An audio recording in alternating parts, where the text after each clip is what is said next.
del 5 al 11. Dice, vino pues a una ciudad de Samaria llamada Sicar, junto a la heredad de Jacob, que Jacob dio a su hijo José. Y estaba allí el pozo de Jacob.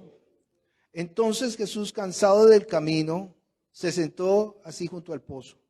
Era como la hora sexta. Vino una mujer de Samaria a cargar agua, a sacar agua, y Jesús le dijo, dame de beber. Pues sus discípulos habían ido a la ciudad a comprar de comer. La mujer samaritana le dijo, ¿cómo tú siendo judío me pides a mí de beber, que soy mujer samaritana? Porque judíos y samaritanos no se tratan entre sí. Respondió Jesús y le dijo, si conocieras el don de Dios y quién es el que te dice, dame de beber, tú le pedirías y él te daría agua viva. La mujer le dijo, Señor, no tienes con qué sacarla y el pozo es hondo. ¿De dónde pues tienes el agua viva? ¿Acaso tú eres mayor que nuestro padre Jacob, que nos dio este pozo, del cual bebieron él, sus hijos y sus ganados? Sigamos. Respondió Jesús y le dijo, cualquiera que bebiere de esta agua cualquiera que bebiere de esta agua volverá a tener sed. Mas el que bebiere del agua que yo le daré, no tendrá sed jamás, sino que el agua que yo le daré será en él una fuente de agua que salte para vida eterna. Amén. Soberano Dios, que seas tú hablando a nuestros corazones, que tu palabra sea traspasándonos, espíritu, alma y cuerpo, Señor. Señor, unge mis labios, Señor, que no hable por mi propia cuenta, sino que tu Espíritu Santo toma de lo tuyo y nos lo dé a conocer. Te lo pedimos en el nombre poderoso de tu Hijo Jesucristo. Amén y amén. Puede sentarse. Hay un libro en la Biblia que, pues no sé, yo podría decirle a cada uno de ustedes, ¿quién ha leído el libro de Oseas? El libro de Oseas. Hay un libro que se llama Oseas en el Antiguo Testamento. Y a mí me fascina este libro porque este libro nos enseña acerca de Israel, acerca de ese pueblo que Dios escogió, ¿cierto? ¿Sí? Y nos ilustra cómo Dios toma a este pueblo por amor, no porque fuera el mejor de los pueblos, ni el más grande de los pueblos. Al contrario, la palabra dice que yo no te tomo a ti porque fueras ni el más grande, ni el más inteligente, ¿sí? Ni el más sabio, sino porque eras la nación más pequeña. El pueblo de Israel era un pueblo trashumante, un pueblo que vivía en el desierto. ¿Y vivía en qué? En tiendas de campaña, ¿sí? Tabernáculos, chozas de tela, bueno, como usted le quiera llamar. En las diferentes versiones de las Biblias tienen nombres diferentes, pero hablemos de tiendas de campaña. Y tomaban sus tiendas y iban de un lugar a otro y llevaban sus ganados y estaban buscando también tierras para poder sembrar. Y fíjense que el lugar donde ellos buscaban para sembrar siempre fue un lugar inhóspito. Dios tomó un pueblo en el desierto. Dios no tomó un pueblo, por ejemplo, aquí en Colombia, donde usted bota un frijol y ahí le hace lo que quiere. ¿Sí? Y en muchos países, son países como nuestro país, o como Venezuela, o estos países de acá que cualquier cosa que usted siembre, se da. No, era un pueblo, como decíamos, es un peladero, tierra, sol. Y por eso aquí esta mujer y la historia de Jesucristo está hablando del pozo que abrieron, ¿sí? Porque era necesario encontrar agua. Porque si no hay agua, los ganados, los cultivos y también los seres humanos habrían de perecer. Es necesaria el agua. Y para poder hablar de esta mujer samaritana, que en muchas predicaciones que yo he escuchado la han tratado de lo peor, la han tratado de prostituta, le han inventado los 5 maridos. Bueno, cada persona le inventa lo que quiere. Tenemos que entender cuál es digamos, el fin, el propósito por el cual esta mujer está como siendo protagonista de esta porción, ¿cierto? Hoy no vamos a alcanzar a hablar de esta mujer, Pero sí vamos a hacer la introducción para hacerlo entre esta semana y la semana que viene. O sea, hoy es como el preámbulo de lo que viene. Sin embargo, el tema es especial y está dirigido ¿a quién? A la iglesia del Señor. Hoy el Señor le está hablando a la iglesia del Señor, a cada uno de ustedes, como iglesia. ¿Me hago entender? ¿Por qué es tan importante entender la palabra iglesia? Porque cuando el Señor venga, dice que viene por su iglesia. Ya lo hemos leído. Si yo voy al último libro, capítulo de Apocalipsis, quiero empezar por ahí y voy a empezar al revés. Vamos a Apocalipsis capítulo, creo que es 22. Y el Señor Jesucristo es el autor del libro de Apocalipsis. El único libro de la Biblia que tiene la firma de Jesús, literalmente Jesús. Toda la Biblia es inspirada por Dios, útil para redarguir, enseñar, exhortar. El Espíritu de Cristo estaba en los profetas, todo eso es válido. Pero este libro es la revelación de Jesucristo.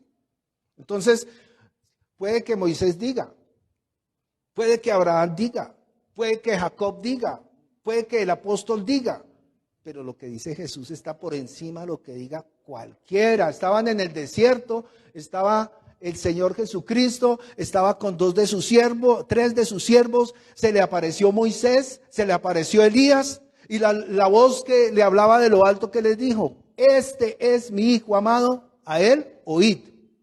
Les dijo, escuchen a Moisés. No, les dijo, escuchen se me olvidó, a Elías. No, le dijo, escuchen los apóstoles. No, este es mi hijo amado, a él oíd. Y el final del Apocalipsis dice, capítulo 22, versículo 16. Yo, Jesús, he enviado mi ángel para dar testimonio de estas cosas. ¿En dónde? En las iglesias. Yo soy la raíz y el linaje de David, la estrella resplandeciente de la mañana. ¿A quién le creemos? Y dice ahí el versículo 17. Y el Espíritu y la iglesia dicen, ven. Y el que oye diga, ven. Y el que tiene sed, venga. Y el que tiene, tome agua de la vida gratuitamente. Ya les di la conclusión del agua que sacó esta mujer samaritana. Tremendo, ¿no? Cansado del camino, venía el Señor. Pero entonces nos vamos a devolver y vamos a ir hasta el libro de Oseas para ver de qué está hablando. ¿Por qué esta situación? Resulta que el pueblo de Israel, Dios lo toma por hijo. Israel es mi hijo. Israel es mi primogénito. Éxodo capítulo 4, creo, o 3. Ahí está en Éxodo. No lo va a buscar. Entonces, siempre le dijo a Moisés, ve y dile a Faraón, deja ir a mi hijo para que me rinda, ¿qué? Culto en el desierto. Culto en el desierto. El Señor quiere que nosotros le rindamos culto. Eso ha sido desde el principio. Entonces, me disculpan que es que tengo como tos.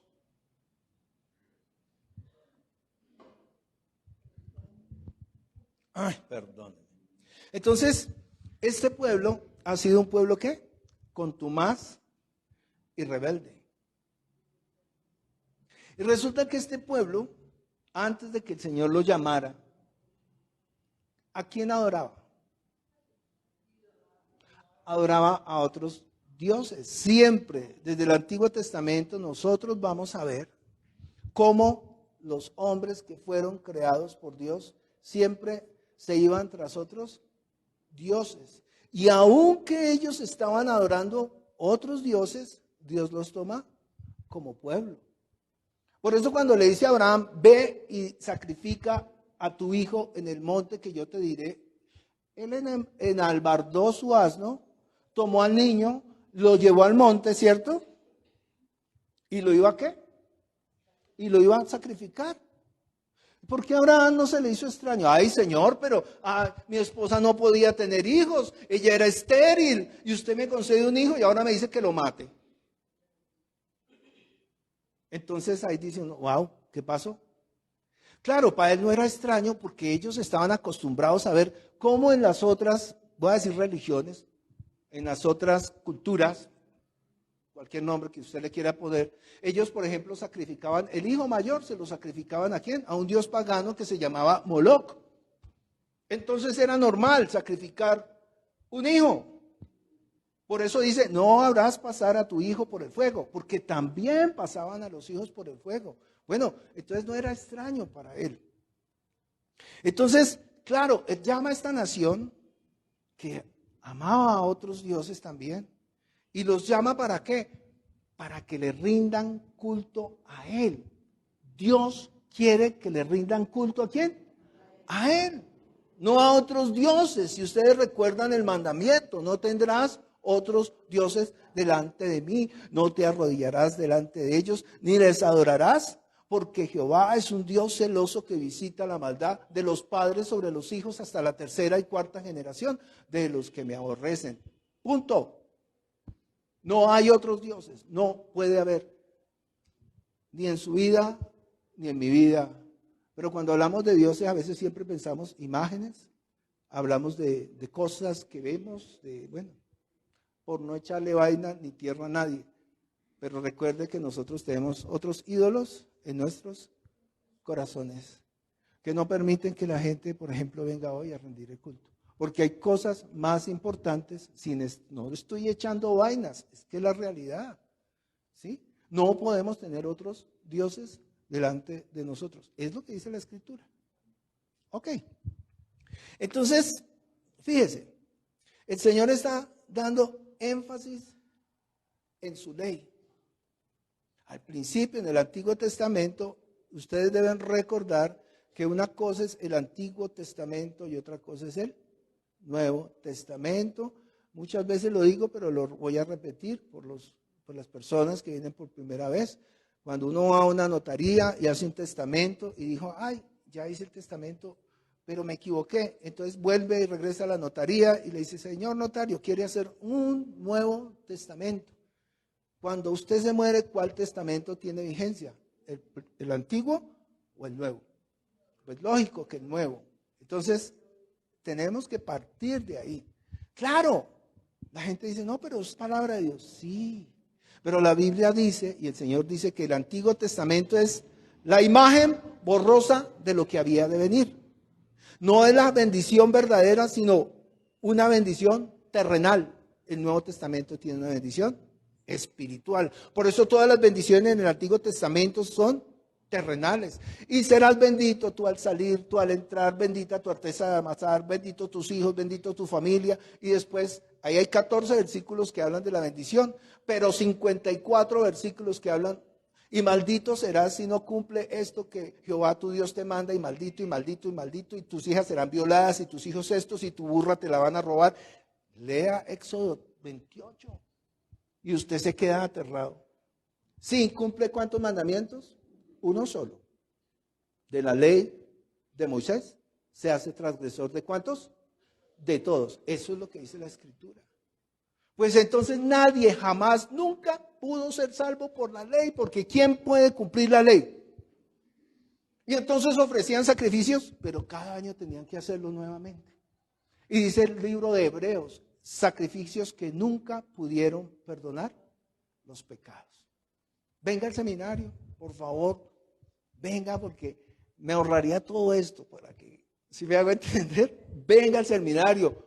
Va a hacer una acotación. Jueves, 6:30, estamos arrancando a las 7. Venga temprano para que se tome un tinto, para que comparta con sus hermanos. A las 7 arrancamos y pues aquí hasta que el Señor nos... No, mentira, tratamos de irnos a las 8:30 porque sabemos que la salida es complicada. Entonces,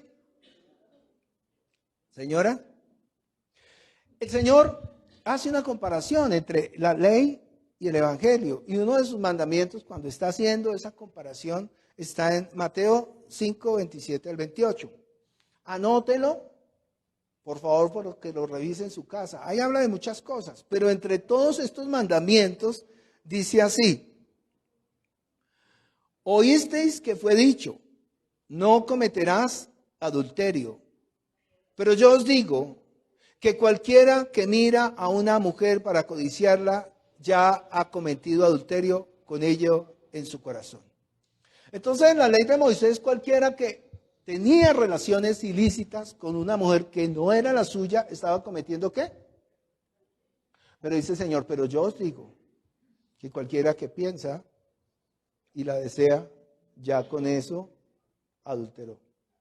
Imagínense, la ley de Jesús es mucho más alta que la ley de Moisés. La ley de Moisés es carnal, la ley de Jesús es espiritual. En la ley de Moisés dice que los mandamientos están escritos en tablas de piedra. En la ley de Jesús dice, mis mandamientos los escribiré en su mente y en su corazón. Es decir, que nosotros ya no obedecemos a la ley de la letra, sino a la ley del espíritu. Sencillo. El evangelio no es complicado. Lo que pasa es que a veces nos lo complican. Y mucho. Tanto así que cientos de miles de personas se están perdiendo porque les están predicando ley, ley, ley, ley, ley. Sí está escrito aquí, pero no todo está escrito para nosotros que somos gentiles. Hay palabra para el pueblo de Israel y hay palabra para los gentiles. Ahora bien, hay una novia o una esposa en el Antiguo Testamento y hay una novia o una esposa en el Nuevo Testamento. Y de eso se trata el libro de Oseas. Entonces Dios toma a Israel, vamos a Oseas, toma a Israel, que viene adorando otros ¿qué? Dioses. No todos. Muchos de ellos amaban, según los escritos, al Dios que usted y yo conocemos, que no se había manifestado en el Antiguo Testamento, pero lo amaban y le servían. ¿Sí? Pero entonces esta mujer, que es una mujer, bueno, leamos el texto. Dice Oseas capítulo 1, versículo 2. ¿Ya lo tienen, por favor? Dice ahí, el principio de la palabra de Jehová por medio de Oseas.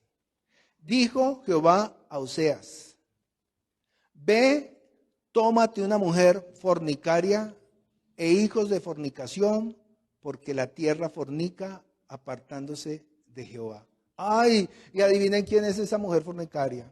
Pues el pueblo de Israel. Mire, toma una esposa fornicaria y le pide, pueden leer todo el libro de Oseas en su casa, léanlo, es un libro hermoso, maravilloso. Y le pide a esta mujer que le tenga hijos y le pide a esta mujer que le tenga descendencia. Eso es lo que dice en el capítulo 1. En el capítulo 2, entonces empieza el Señor ya a llamarle la atención. ¿Por qué? Porque después de que usted se casa, voy a dar un ejemplo, usted llega, se enamora de una mujer, pues que no es virgen, y usted se enamora de ella, ¿y se puede casar con ella? Claro, si esta mujer tuvo alguna vez un novio, tuvo su cuento, pues eso no impide que ella tenga un matrimonio como cualquiera de nosotros. ¿Cómo lo ven? ¿Complicado? Pues él tomó una mujer que no era virgen, que ya había tenido intimidad con otros hombres. ¿Y esta mujer es quién? El pueblo de Israel. Nosotros a veces, la gente se pregunta, ¿será que sí o será que no? Ya vamos a ver más adelante. Entonces, mire lo que dice, saltemos a Mateo, capítulo 5, versículo 32, por favor. El pecado de la infidelidad, la Biblia dice que de todos los pecados, aunque no hay un pecadímetro, algo que mida los pecados, el pecado de la infidelidad, el Señor lo trata de una forma especial. Porque Él se manifiesta con Israel y dice, Israel me ha sido ¿qué? Infiel. Y dice la Escritura que todos los pecados son fuera del cuerpo, pero el pecado de la infidelidad está dentro del cuerpo. Y resulta que en el cuerpo es que habita ¿quién? El Espíritu Santo. ¿Ok? Entonces es para que vayamos construyendo la idea. Dice Mateo 5:32. El mismo Señor dice, pero yo os digo que el que repudia a su mujer, a no ser, fíjense que solamente hay un argumento, solamente hay una posibilidad. A no ser, no sé, por favor, ¿alguien tiene otra versión? Ayúdeme a alguien con otra versión y que tenga micrófono. Pero yo os digo que el que repudia a su mujer, a no ser por causa de fornicación, hace que ella adultere. Y el que se casa con la repudiada, ¿comete qué? Adulterio. No lo digo yo, lo dice.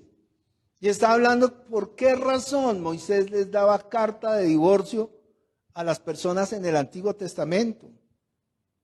Y decimos nosotros, lo que Dios unió, no lo separe ¿quién? El hombre, jamás. No, usted no puede dejar a su esposa, jamás. Yo en mi corazón le digo, como siervo del Señor, nunca la deje, nunca, nunca. Y si llega ella a fallar, o él llega a fallar, luche por ese matrimonio. Sin embargo, en la palabra está escrito, yo no puedo desmentir lo que está saliendo de la boca de ¿quién? Del Señor. O sea, Alejandro les dice no, pero el Señor dice a no ser. Por eso quiero leer otra versión que dice Diana, por favor. En TLA dice, pero ahora yo les digo que el hombre solo puede divorciarse si su esposa tiene relaciones con otro hombre. Si se divorcia de su esposa por otra razón, la pone en peligro de cometer ese mismo pecado. Si esa mujer vuelve a casarse, tanto ella como su nuevo esposo serán culpables de adulterio. ¿Tienes otra versión aparte La de nueva esa? versión internacional dice, pero yo digo que un hombre que se divorcia de su esposa, a menos que ella haya sido infiel, hace que ella cometa adulterio, y el que se casa con la divorciada también comete adulterio. A no ser por causa de fornicación. Mire que el Señor ha tomado como compañera a una mujer, ¿de dónde? Mire, la Biblia no dice que Israel sea la esposa, no lo dice, pero lo dice de otra manera. Vamos a leerlo porque siempre debe estar ceñido a lo que está escrito en la palabra. Miremos primero Deuteronomio 7, 6 al 11. Mire, eso es muy importante que hoy lo entendamos nosotros, porque nos afecta 100%, no un 100%, 200%. ¿Deuteronomio qué? ¿7? Perdóneme. Deuteronomio 6, auxilio, ayúdeme, no todos. Deuteronomio 7, sí dije 7, del 6 al 11, mire. ¿A quién está hablando? Al pueblo de Israel. Y les dice, para corroborar lo que ya hemos hablado, porque tú eres pueblo santo para Jehová tu Dios. Jehová tu Dios te ha escogido para hacerle un pueblo especial, más que todos los pueblos que están sobre la tierra. No por ser vosotros más que todos los pueblos os ha querido Jehová y os ha escogido, pues vosotros erais el más insignificante de todos los pueblos. Ay, es que los judíos, la quinta, no. Y toda la historia de la Biblia está hablando de lo más vil y menospreciado. Este pueblo está representando inclusive hasta dónde nació Jesús. El pueblo más miserable, más pobre, el lugar más humilde, en una pesebrera. Claro, en la casa hacemos un pesebre bonito y ponemos el muñequito ahí, todo lindo, sí. Pero la realidad era que había animales, bestias, cerdos, quién sabe. Y el olor era, pues, ¿qué hay Ahí nació el Señor. En el pueblo más miserable de una familia muy humilde, ¿sí me hago entender? Y dice que de lo más vil y menospreciado llamó para avergonzar ¿a quién? A todas las naciones. Así es la vida de fe de nosotros, con humildad y sencillez, con gratitud porque Él pagó por nuestros pecados, Nuestra vida de fe no es para enaltecernos ni creernos más que nadie. ¿Sí me hago entender? Nuestra vida de fe es lavar los pies de mis hermanos. ¿No es así? Ejemplo os he dado, dice el Señor. A veces uno va a otros lugares, no quiero hablar de eso. Jeremías 31:31. No lo dice, pero sí lo dice. Israel es mi esposa, no lo dice, pero sí lo dice. Vamos a ver. O no lo dice, pero sí la trata así. Vamos a ver. ¿Qué dice la Escritura? Jeremías 31, Isaías, Jeremías. Recuerden que esta es solo la introducción de lo que vamos a terminar de ver la semana entrante. O sea, son dos prédicas, son diferentes, pero hasta vamos a hablar con el mismo hilo. Isaías 30 y ¿qué? 1. 31. ¿Ya lo tienen? Por favor, anote. Revise que lo que se predique es la verdad. Anote.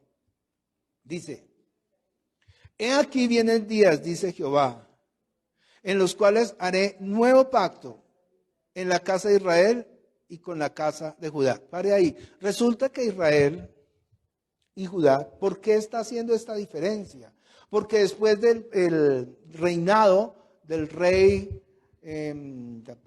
no me diga, el que construyó el templo, por favor, Salomón, el pueblo de Dios se dividió. 10 tribus fueron al norte y 2 al sur.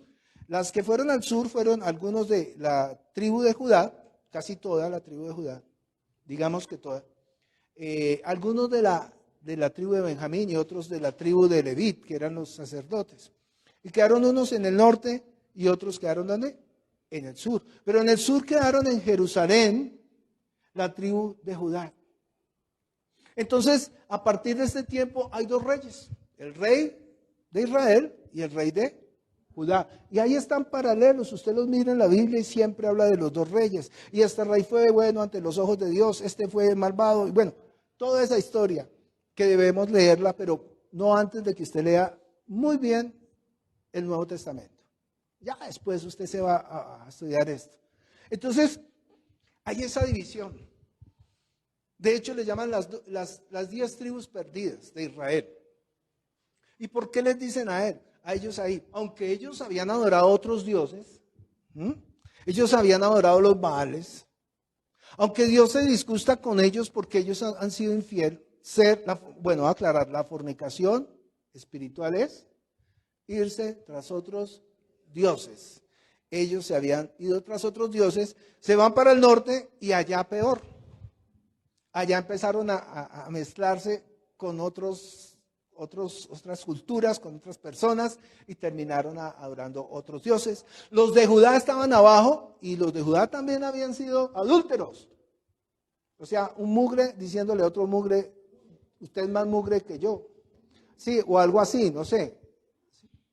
Entonces, entre los samaritanos del norte y los judíos del sur, los de la tribu de Judá, pues entonces no se querían. ¿Sí? Entonces, por ejemplo, cuando llega el Señor Jesucristo, les dice, vayan y prediquen a las ovejas perdidas de la casa de Israel. Pero se refería a los del pueblo ¿de qué? De Judá. Y por pueblo samaritano no pasen, sino que ellos rodeaban los pueblos samaritanos y no pasaban por estos lugares. ¿Sí me hago entender? ¿Hasta ahí estamos bien? ¿O voy muy rápido? Entonces, precisamente llega el Señor cansado del camino ¿a qué? A un pueblo. ¿Y se encuentra con quién? Con una mujer samaritana. Por eso ella le dice, Señor, ¿tú me pides a mí de beber? Si entre samaritanos y judíos no se tratan. Ay, claro, mire, queríamos llegar allá con toda esta historia, pero ¿qué representa esta mujer? Es que Dios ha tomado un pueblo que es ¿qué? Fornicario y la ha tomado, si dice o no dice que es la esposa. Vamos a seguir leyendo. Vuelva nuevamente a Jeremías 31. Y lea ahí conmigo. He aquí vienen días, dice Jehová, en los cuales haré nuevo pacto con la casa de Israel y con la casa de Judá. No como el pacto que hice con sus padres el día que los tomé de su mano para sacarlos de la tierra de Egipto, porque ellos invalidaron mi pacto, aunque fui yo un marido para ellos, dice Jehová. Entonces, como que sí, ¿cierto? Dios le dice al pueblo de Israel y al pueblo de Judá, yo fui un marido, su marido. Y uno empieza a leer el libro de Oseas y empieza el Señor a decir, es que yo les llevaba la comida, es que yo les daba de comer, yo les llevaba los vestidos, yo los cuidaba, yo les hacía. El libro de Oseas es como Dios mismo manifestando su inconformidad por esa traición que le está haciendo este pueblo al cual amó como un marido. ¿Estamos entendiendo? Entonces usted lea Oseas y yo creo que usted va a llorar como lloré yo, porque el dolor de Dios, Él manifiesta ese dolor a través de este libro. Y es tanto el dolor del Señor por su pueblo amado, al cual salvó, al que ha rescatado, cruzaron el mar, abrió, mejor dicho, ¿qué no hizo por ese pueblo? Y sabe cómo le ofrece, cómo le paga este pueblo al Señor. Se va tras otros dioses, pueblo fornicario, contumaz, rebelde. Y uno no le dice malditos, no, ellos se maldicen solos, porque todo aquel que se aparta del Señor se hace maldito así solo. Uno no necesita maldecir a nadie. Todo aquel que no conoce al Señor es ¿qué? Anatema, dice el Señor, destituido de la gloria de Dios, maldito. Y ustedes dirán, uy, pero ¿para qué nos cuenta todo eso?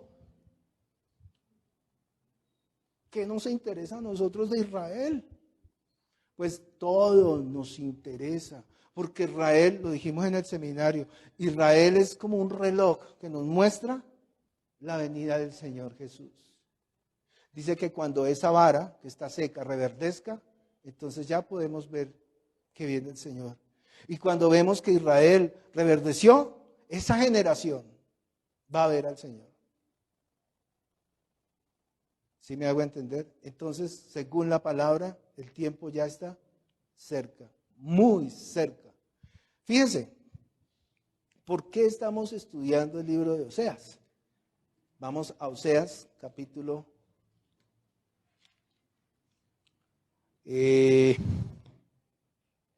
2, perdón. Es que es tan hermoso todo. Oseas, capítulo 3.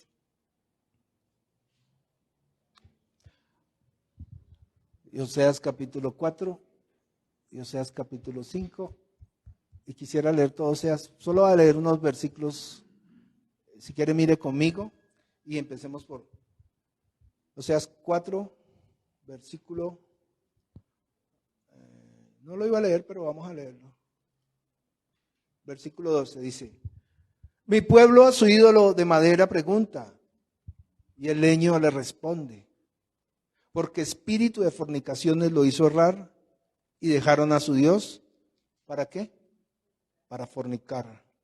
Versículo 17. Efraín es dado a los ídolos. Efraín era el más pequeñito. Efraín recibió la bendición de su papá por medio de su papá José. Recuerdan que Abraham, Isaac, Jacob bendice a todos sus hijos. Cuando va a bendecir a José, le da la bendición a los hijos de José, Manasés y Efraín. Efraín es el menor. Y dice, Efraín es dado a los ídolos. ¿Sabe qué dice el Señor? Déjalo. Se desentiende de él. Su bebida se corrompió. Fornicación sin cesar. Sus príncipes amaron lo que avergüenza.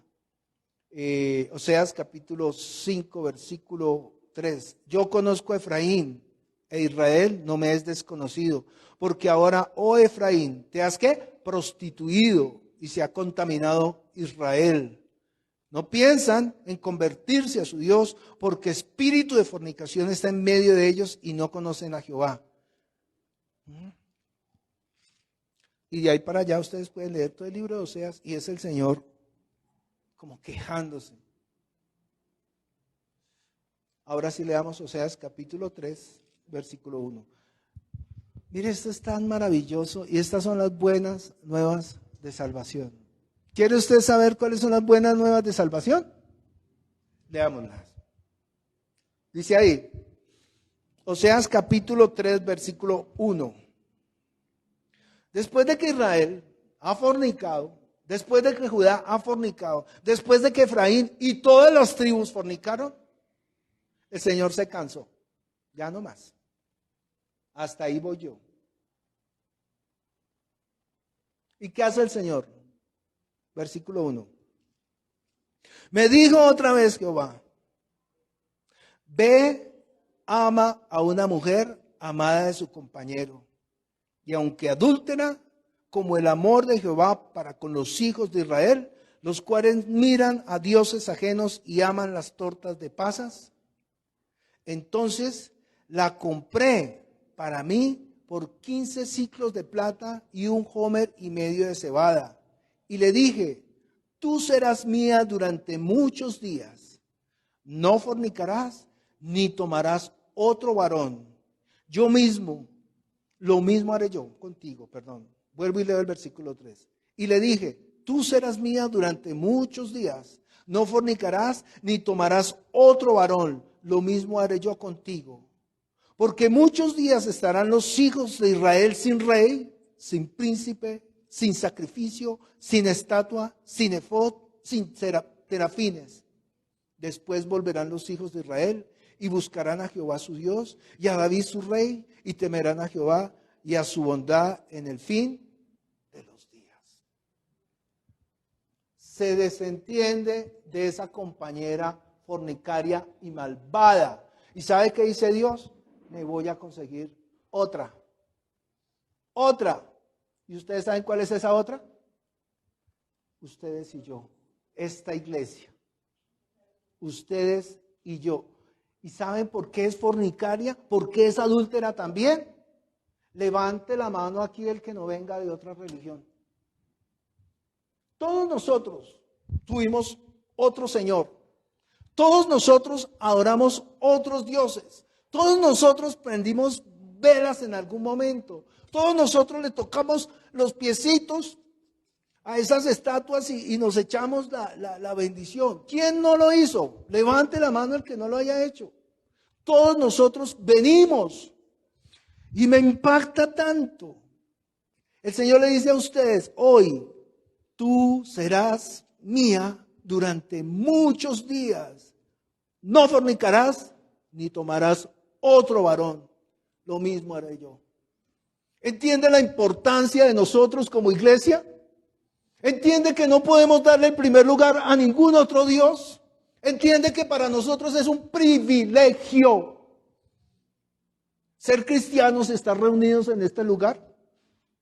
¿Entiende el dolor en su corazón porque su primera esposa, que también era una mundana fornicaria, le fue infiel? Y mire la promesa de él: no fornicarás, ni tomarás otro varón, y yo, dice el Señor, haré lo mismo contigo. ¿Entiende que Dios es fiel? Entonces yo le pregunto a usted, ¿de verdad usted dice, ay, otro día, hoy no voy? Ay, qué pereza esos grupos, ay, qué pereza ese pastor. Pues el Señor nosotros somos los primeros pecadores aquí. El que se pare aquí y diga que es santo, mentiroso, mentiroso, mentiroso. Porque la carne es corrupta, dice el apóstol. Y la carne y la sangre no heredan el reino de los cielos. Lo que hereda es el espíritu. Y aunque mi carne es corrupta y peque, mi espíritu tiene salvación y vida eterna, igual que el suyo, si usted ha creído y ha creído con fe. ¿Entiende por qué como iglesia nosotros tenemos que amarnos, que cuidarnos? Dios dice, por la boca de su propio Hijo, un mandamiento nuevo les doy, que se amen los unos a los otros como yo los he amado a ustedes. ¿Y cómo nos amó Él? Dio su vida por nosotros. Entonces, ¿cómo no amar a la hermana? ¿Cómo no amar a Zoraida? ¿Cómo no amar a Francis? ¿Cómo no amar a Leandro? ¿Cómo no amar a cada uno de ustedes? ¿Cómo no amarlos? Si es que este matrimonio es para vida eterna. Los amamos más a ustedes de verdad que a nuestra propia familia carnal, porque cada uno de ustedes y yo nos vamos a encontrar en el reino de los cielos. Esa es la herencia eterna. Y puede que mi mamá, yo la ame mucho aquí, pero en el reino de los cielos vamos a ser todos iguales. Le dicen al Señor, esta mujer ha tenido 7 esposos, cuando esté en el reino de los cielos, ¿de quién va a ser esposa? Dice el Señor, erráis, porque no entienden las escrituras. En el reino de los cielos, ustedes serán como los ángeles, que ni se casan ni se dan en casamiento. ¿Quiere amar a su esposa? Ámela aquí. Ámela aquí. ¿Quiere amar a su esposo? Ámelo aquí. Ámelo aquí. En la carne, ¿no? En su intimidad. Gócese aquí, porque en el reino de los cielos no debe ser así. Es diferente, totalmente diferente. ¿Y sabe qué hace el Señor? Por esta esposa que él ha tomado y por su promesa, lo mismo haré yo contigo, iglesia. El Señor es fiel. El Señor es fiel. Dice que Dios es el mismo ayer, hoy, mañana y por los siglos. Él no va a cambiar esa promesa. Él viene por su iglesia. ¿Para qué? Efesios, capítulo 5. Versículo 27. Yo quería hacer esta introducción de lo que vamos a hablar la semana entrante. Ya ustedes tienen un anticipo de quién es esa mujer que le sirve de beber al Señor. Es su iglesia. Y él venía como cansado. ¿Dios se cansa? Dice sí. ¿Dios se hastía? Sí. Ay, no, Dios es Dios, pero también Dios tiene corazón, dice que sí, porque a él dice, y le dolió en su corazón, pero no es ese corazón cardíaco que usted y yo pensamos, ¿sí? Es ese dolor, ese sentimiento que se siente aquí adentro, ¿sí me hago entender? Dije Efesios capítulo 5, versículo 27.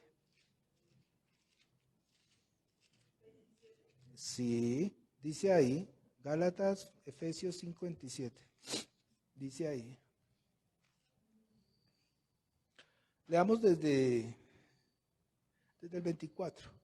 Dice, así que, como la iglesia está sujeta a Cristo, así también las casadas estén a sus maridos.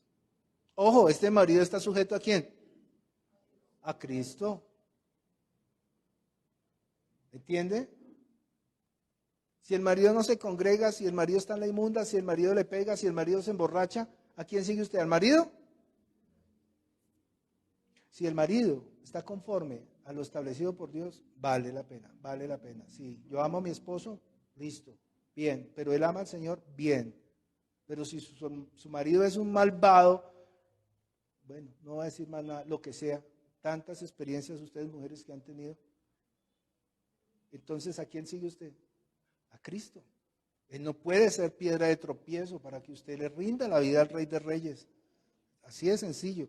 Porque el marido es cabeza de la mujer, así como Cristo es cabeza de la iglesia, la cual es su cuerpo, y él es ¿qué? Su Salvador. Así que como la iglesia está sujeta a Cristo, así también las casadas lo estén a sus maridos en todo.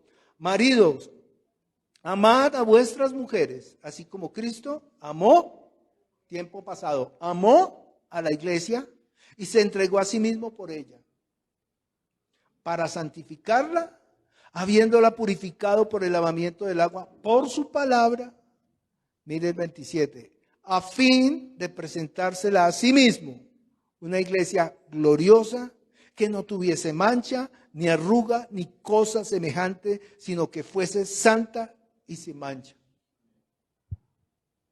¿Quiere usted de verdad el reino de los cielos?